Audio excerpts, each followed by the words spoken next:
It all sounds straight out of a science fiction movie, but these unidentified airborne objects are taken very seriously by the Pentagon and the intelligence community.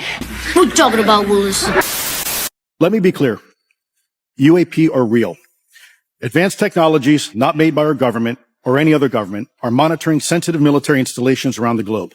Furthermore, the U.S. is in possession of UAP technologies, as are some of our adversaries.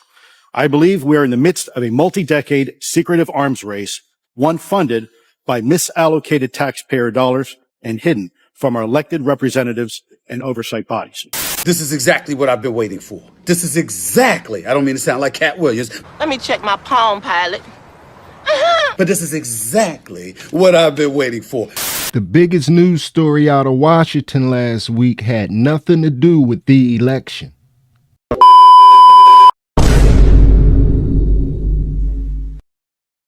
What it look like, TV? I am back! What it do, baby? YouTube's own Varnell Hill. Did ya miss me? Your very own spokesman for the Insidians. We're inside and we're comfortable. They're so comfortable. And I'm back. And today I have a doozy because it has just been officially announced pretty much that UFOs are real. It's about damn time. It's about damn time. And aliens are real. And I'm not talking about the ancient aliens from the History Channel. Visitors essentially mated with Earth women. And we're being hit with all this election news, and nobody's talking about all this testimony that was given before Congress last week about UFOs, or what they call them now, UAPs. But let's go back to that testimony from the beginning, and we'll get a base for where this video was going. Ranking members Connolly and Garcia, and members of the committee. It is my honor and privilege to testify before you on the issue of unidentified anomalous phenomenon, formerly known as UFOs. On behalf of our brave men and women in uniform and across the intelligence community, as well as my fellow Americans who have awaited this day, thank you for your leadership on this important matter. Let me be clear. UAP are real. Advanced technologies not made by our government or any other government are monitoring sensitive military installations around the globe. Furthermore, the U.S. is in possession of UAP technologies, as are some of our adversaries. I believe we are in the midst of a multi-decade secretive arms race, one funded by misallocated taxpayer dollars and hidden from our elected representatives and oversight bodies. For many years, I was entrusted with protecting some of our nation's most sensitive programs. In my last position, I managed a special access program on behalf of the White House and the National Security Council. As such, I appreciate the need to protect certain sensitive intelligence and military information. I consider my oath to protect secrets as sacred, and I will always put the safety of the American people first. With that said, I also understand the consequences of excessive secrecy and stovepiping.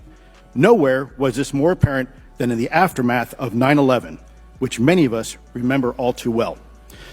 I believe that America's greatness depends on three elements. A watchful Congress, B, a responsive executive branch, and C, an informed public. Over the last decade and a half, I learned that certain UAP programs were and are operating without any of these elements. Well, I'm just here to bring y'all the information. My man said a whole lot, but pretty much these programs are operating outside the government as we know it. Now, your next question may be, what exactly is a UAP or a UFO? This next gentleman is going to explain and break it down for you. The report to Congress details in detail various UAPs, including spheres, orbs, discs, saucers, ovals, triangles, boomerang, arrowhead, and irregular organic. You know hood, man? Popeyes. Huh? Popeyes. Y'all ain't got no church? Dude, look at that shit. I don't know what the fuck that is, man. I see what it is, Kim. What is it? It looks like it close up. The report describes various incidents found in the human intelligence databases. One involved orbs surrounding and forcing an F-22 out of its patrol area. In another incident, the crew of a Navy aircraft carrier watched a small orange-red sphere rapidly descend from a high altitude of 100 to 200 yards directly above the flight deck of the CVN, or aircraft carrier. And since my reporting on this immaculate constellation last month, another source came forward who told me that they saw a roughly 13-minute long, high-definition, full-color video of a white orb UAP coming out of the ocean approximately 20 miles off the coast of Kuwait. It was filmed from a helicopter. Then halfway through the video, the person said the orb is joined by another orb that briefly comes into the frame from the left before rapidly moving again out of the frame. The person discovered the video on SIPR, the Secure Internet Protocol Router Network, which the DoD uses to transmit classified information. A leading UAP researcher who utilizes the Freedom of Information Act to find out what the government knows, John Greenwald, told me last year that the U.S. government had been increasingly denying his requests for UAP information. He has been doing FOIA requests for 27 years and has an archive of 3 million pages. The government has for decades denied any interest in UFOs, he told me, but the documents that he has assembled show that behind the scenes it was a completely different story. Contrary to the hopes of many advocates of transparency, the government has been restricting more information since the leak of 3 UAP videos in 2017. The DoD organization AARO has been labeling many documents with a B7 exemption, which Greenwald says does not make any sense. So there you go with the sightings. And this pretty much tells me that our servicemen, men and women that are out there flying these jets and on these ships in the middle of the ocean that are having these sightings and witnessing these events, they're tired of being told that it's just BS. Give me a break. That's a bunch of malarkey. Fake news. It's fake. Phony. Fake. And it's sign some waiver form and go on and be about their business. They want some answers. They're tired of being gaslighted. But you may ask, have we ever chased one of these orbs or one of these UAPs down? Or have we ever got one of them in our possession? And if we have, what have we found? They even had answers for that. We have the bodies of the pilots who piloted this craft. As I've stated publicly already in my News Nation interview, biologics came with some of these recoveries. Yeah. Were they, I guess, human or non-human biologics? Non-human, and that was the assessment of people with direct knowledge on the program I talked to that are currently still on the program. Like I'm going to keep saying throughout this whole video, I'm just here to share this information with y'all. But my man answered that question with conviction. And he was talking about programs that's still in existence that these people are working on. And the gentleman at the beginning talked about how just about every powerful nation has some of this stuff in their possession. But you probably wonder, are these different shadow agencies, are they sharing the information so at least they can have an actual grasp with what they're dealing with? And I think they're not. I think that's part of the reason why they're in front of Congress right now. NASA has whole archives of data, much of which I believe will likely have information that will help inform UAP. We need only look. And again, in an era with AI and ML, we can relatively quickly and easily go through it. So I think it's something that we should encourage NASA to do. This is a presentation from the UATP task force. This is completely absurd. It's nuts, this level of censorship, of redaction on a document. It shows the redaction of how many reports they've collected, for how many years. 2 of the 3 potential explanations are blacked out. The Pentagon, the intelligence community is treating us like children. It's time for us to know the truth about this. I think that we can handle it. Has the government conducted secret UAP crash retrieval programs, yes or no? Yes. Okay, were they designed to identify and reverse engineer alien craft, yes or no? Yes.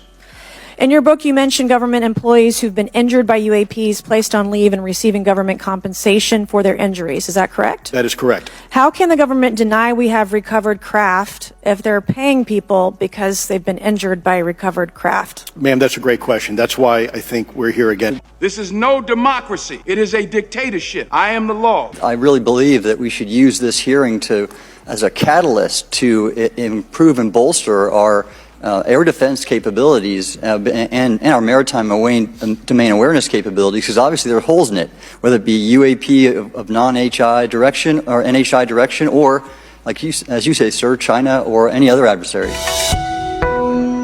So all I gathered from that clip was all these high-ranking government agencies, all these intelligent agencies, all have a separate UFO file and been looking into this and tracking this for decades, but everybody's denying that they're tracking or looking into this.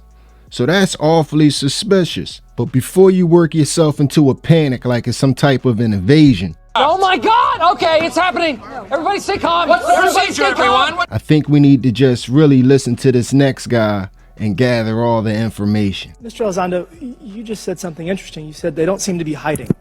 They don't seem to be hiding. The UAP sightings are becoming increasingly brash, if you will. Certainly there seems to be some indication that they're being provocative, meaning that they're, in some cases, literally splitting aircraft formations right down the middle. So that's an air safety issue.